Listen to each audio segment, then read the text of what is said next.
Bienvenue sur Africa 24 dans cette nouvelle édition du 12-15. Voici les titres. Torture, violences sexuelles, travail forcé. Amnesty International tire la sonnette d'alarme sur le traitement des migrants interceptés en Méditerranée et renvoyés en Libye. L'ONG exhorte les autorités libyennes à fermer les centres de détention. La 20e édition de la reconstitution des ressources de l'Association internationale de développement. Les pays africains qui ont pris part à cette rencontre demandent à la Banque mondiale de renforcer son aide financière.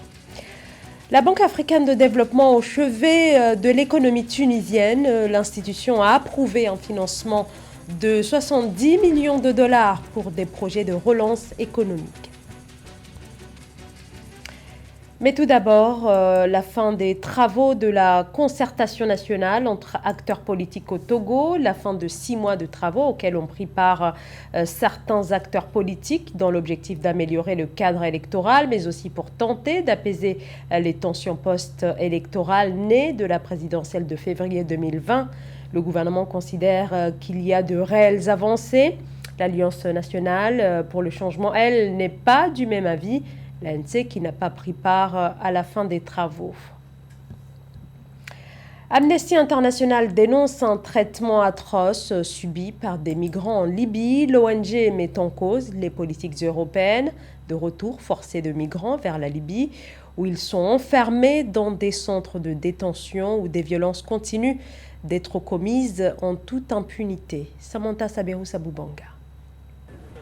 Dans un rapport paru ce jeudi 15 juillet 2021, Amnesty International tire la sonnette d'alarme sur les effroyables conséquences de la coopération européenne avec la Libye en matière de contrôle de l'immigration et des frontières. 2021 pourrait bien devenir l'année la plus meurtrière des migrants qui tentent de rejoindre l'Europe au départ de la Libye selon Amnesty. Des témoignages recueillis ces derniers mois par l'organisation démontrent que, malgré les engagements, des crimes toujours impunis continuent d'être commis dans les centres de détention où sont renvoyés de force ceux qui avaient embarqué sur les eaux pour tenter de rejoindre l'Europe. Cela fait quelques années que Amnesty International tire la sonnette d'alarme sur la situation des migrants et des réfugiés en Libye. On le sait, on a vu des vidéos tous les jours, la presse parle de ce qui se passe, comment est-ce qu'un véritable trafic de traite humain s'est organisé en Libye. Et enfin, cette année, on a une dénonciation claire de l'ONG Amnesty International sur la complicité des pays membres de l'UE. En effet, on ne peut pas dire qu'on lutte contre l'immigration d'une part et en même temps savoir ce qui se passe en Libye. L'Union européenne continue de collaborer avec la Libye en fournissant notamment des vedettes rapides pour intercepter des personnes qui fuient. Dénonçant ainsi le mauvais traitement des migrants par les gardes-côtes libyens, en complicité avec l'Union européenne, Amnesty International appelle à la fin de cette coopération aux conséquences indéfendables. Des violences impunies, vols et humiliations, au viol de femmes en échange de la nourriture ou de la simple liberté, des morts par négligence ou manque de soins, notamment de bébés. Il est important aujourd'hui que, efficacement, d'abord, l'Union européenne prenne de véritables sanctions envers la Libye et enfin, également, que les pays d'où sont originaires ces migrants, ces réfugiés, qu'ils mettent à disposition tout le système, tout ce qu'il faut pour que ces jeunes restent dans le pays. C'est en fournissant déjà de meilleures conditions en termes d'éducation, de formation et en créant des emplois. Si on arrive à résoudre cette équation, ça empêchera qu'on arrive à cette situation. Le camp de migrants de Zintad, au sud-ouest de Tripoli, la capitale libyenne, tristement célèbre pour ses piètres conditions de vie, a été vidé d'après un rapport du Haut-Commissariat de l'ONU pour les réfugiés paru en janvier 2021. Sur les 500 migrants enfermés en 2020, seule une centaine y étaient encore en janvier 2021, les autres ayant fui ou disparu. Pour de nombreuses associations de défense de migrants, Zintan restera le camp de la honte, plusieurs détenus y ont perdu la vie.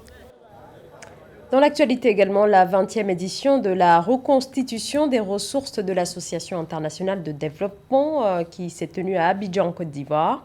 Et cette année, le chef de l'État, les chefs d'État et de gouvernement d'une quinzaine de pays du continent demandent auprès de la Banque mondiale un montant estimé à plus de 100 milliards de dollars, un fonds devant permettre de redresser leurs économies en crise à cause de la pandémie de Covid-19. Je propose d'écouter le président ivoirien Alassane Ouattara, l'hôte de cet événement.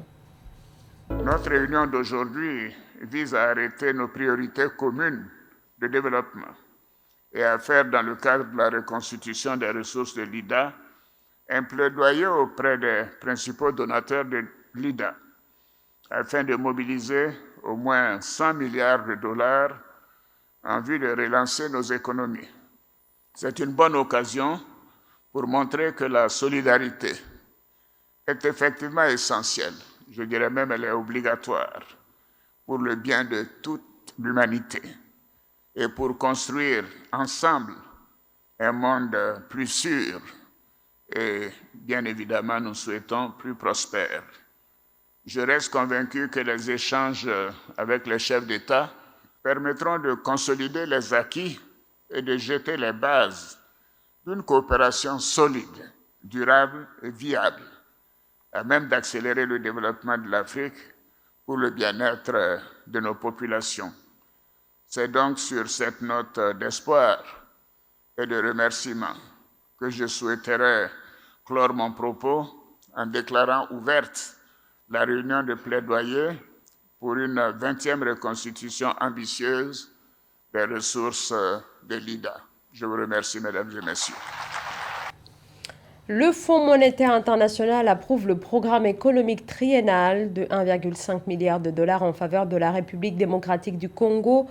Issue favorable, après 2 ans de négociations, un accord en échange de réformes annonce les deux parties. L'enveloppe financière de 3 ans soutiendra un programme de réformes structurelles visant à promouvoir une croissance économique durable et en intensifiant la mobilisation des recettes intérieures, précise le FMI. La Banque africaine de développement a approuvé un financement d'un peu plus de 70 millions de dollars en faveur de la Tunisie, décision du conseil d'administration. La Tunisie, lourdement affectée par l'impact économique de la crise sanitaire. Le fonds mobilisé est destiné à la relance économique à travers l'amélioration du climat de l'investissement. Corinne Oné. Dans sa dynamique de relance économique, la Tunisie va bénéficier d'un financement de 60 millions d'euros de la Banque africaine de développement. Selon une annonce faite le 14 juillet par la BAD, ces fonds serviront à l'amélioration du climat de l'investissement, la préservation de l'emploi et la promotion de l'inclusion sociale à travers de nouveaux mécanismes de réponse aux défis sociaux exacerbés par la pandémie de Covid-19. Quelques 2,3 millions de personnes bénéficieront ainsi de transferts sociaux améliorés. Le programme soutiendra notamment 470 000 ménages à revenus limités ainsi que 260 000 autres bénéficiaires de transferts monétaires permanents auxquels s'ajouteront 400 000 nouveaux ménages non référencés affectés par la crise. Par ailleurs, 230 000 salariés menacés par des licenciements et exposés au chômage technique seront soutenus par le programme qui contribuera à préserver leur emploi ou à leur faire bénéficier d'une assistance sociale. Avec désormais un record quotidien de 100 décès dus au Covid, la Tunisie affiche le plus fort taux de mortalité de tout le continent et du monde arabe, soit au total 16 000 morts depuis le début de la pandémie. Au plan économique, la Tunisie doit rembourser d'ici à la fin de l'année 4,5 milliards d'euros à ses créanciers. Par ailleurs, l'accord avec le Fonds monétaire international pour obtenir un soutien de 3,3 milliards d'euros peine à aboutir. Toutes les économies du monde sont perturbées, essentiellement les économies qui étaient basées sur le tourisme ou qui étaient performantes en matière de tourisme. À partir du moment où il n'y a plus de visites internationales, il n'y a plus de tourisme international, les revenus tombent très sérieusement. Et ces pays n'ont pas nécessairement la capacité de réagir de manière efficace contre cette pandémie, contre les conséquences de cette pandémie. C'est normal qu'on essaye d'aider la Tunisie, mais 60 millions de dollars, c'est assez d'argent, mais ce n'est pas suffisamment d'argent pour être en mesure de faire un véritable bond économique qui peut permettre d'absorber la difficulté. Je pense simplement qu'il faut plus de diversification, mais cela demande beaucoup d'innovation. Pour les experts, seul un confinement général va permettre à la Tunisie de lutter contre la 3e vague. Cependant, l'impact économique et social de cette mesure serait désastreux pour ce pays où 1,5 million de personnes travaillent dans le secteur informel. Le financement de la Banque africaine de développement s'inscrit dans le cadre de la contribution de cette banque à l'appui budgétaire multi-bailleur 2020-2022 à la Tunisie. Au Congo-Brazzaville, plus de 90 000 candidats ont démarré le baccalauréat général ce mardi. Les élèves ont planché sur la très redoutée épreuve de mathématiques. De l'anti-sèche au portable, la triche au bac perdure et les autorités ont pris un certain nombre de dispositions afin d'éviter la fuite des sujets. Reportage de notre correspondant Deva Panzo. C'est avec ces cadenas électroniques que les mâles contenant des sujets du baccalauréat général ont été scellés. Ces derniers sont contrôlés à distance et se débloquent après la transmission par le chef de centre du code de chaque dispositif. Dès leur désactivation, le voyant vert remplace le clignotant bleu et la malle peut être ouverte. Ces dispositifs ont été déployés sur toute l'étendue du territoire congolais afin d'éviter la fuite des sujets. Les malles ont fini par être ouvertes. Vous l'avez constaté dans le centre où nous étions avec quelques 4-5 minutes de retard. Finalement, la technique étant ce qu'elle est, les malles ont fini quand même par s'ouvrir, mais nous avons fini par applaudir nous aussi parce que c'était du bonheur de voir que notre technologie a fonctionné. Elle a bien marché. Nous ne sommes pas réfractaires au progrès, au développement et à la science, au contraire. Ces cadenas électroniques sont complétés par des cadenas analogiques. Conscient que cette technologie ne représente qu'un premier volet de ce processus de sécurisation des sujets des examens d'État, le gouvernement entend renforcer celle-ci dès l'année prochaine. Il faudra imaginer, et nous sommes déjà en train de travailler sur cette piste pour que l'année prochaine, ce ne soit pas seulement les malles qui soient sécurisées ainsi, mais ce sera aussi les enveloppes de sujets qui seront scellées avec un dispositif électronique et d'ouverture également à distance. Et là, ça permettra encore de rendre un peu plus coercitif l'accès au sujet. Dès le premier jour du déroulement des épreuves, des groupes WhatsApp ont été démantelés et des candidats surpris en train de communiquer sur ce réseau social ont été appréhendés. Après un an d'attente, la 32e Olympiade se déroule du 23 juillet au 8 août à Tokyo. Plus de 11 000 athlètes pour 1 millier de médailles à décrocher à Tokyo. Philomène Tine s'est penchée sur la participation du Sénégal, qualifié dans plusieurs disciplines. Des milliers d'athlètes internationaux seront en compétition pour les Jeux olympiques de Tokyo 2021 au Japon. Après un report en 2020 en raison du Covid-19, l'événement sportif planétaire qui se tient tous les 4 ans se déroule du 23 juillet au 8 août à huis clos dans la ville japonaise. Au Sénégal, 12 athlètes se sont qualifiés dans plusieurs disciplines, notamment la course de 110 mètres et le tennis de table, le judo, l'escrime, la lutte, la natation. Écoutez, en tout cas, les athlètes se sont très bien préparés. Le Sénégal un peu moins, puisque le Sénégal n'est pas partie prenante. C'est en 2026 que le Sénégal sera en mode de préparation. Mais bien.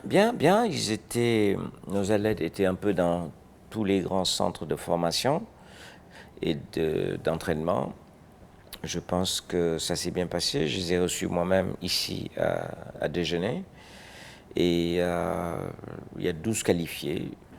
Je pense que l'un dans l'autre, ça c'est les préparations en tout cas qui relèvent de l'encadrement, ça s'est bien passé. Le chef de l'État Macky Sall est l'invité d'honneur des Jeux olympiques de Tokyo 2021. À travers cette invitation, le Comité international olympique entend remercier le Sénégal pour les efforts consentis dans le domaine de l'olympisme. Le Sénégal a par ailleurs été désigné pays hôte des Jeux olympiques de la jeunesse d'été 2026, premier événement olympique devant se tenir en Afrique. Ah, mais c'est un grand honneur pour le Sénégal. Et c'est un grand honneur pour le président. Vous savez, ça ne m'étonne pas. Le président dirige la délégation en Argentine pour 2026, les Jeux olympiques de la jeunesse. Et il a des relations excellentes avec le président Barre, qui l'a invité. Initialement, c'était pour la flamme, mais avec les restrictions au Japon, il y a un autre format qui a été arrêté. Et il délivrera son message. Parmi les 12 athlètes sénégalais qualifiés pour les Jeux olympiques et paralympiques de Tokyo, figure le judoka Mbagnick Ndiaye, l'un des porte-drapeaux du Sénégal. Également la nageuse Jeanne Boutebien. C'est la fin de ce journal. Merci de nous avoir suivis. Dans un instant, une nouvelle édition de l'actualité sur Africa 24.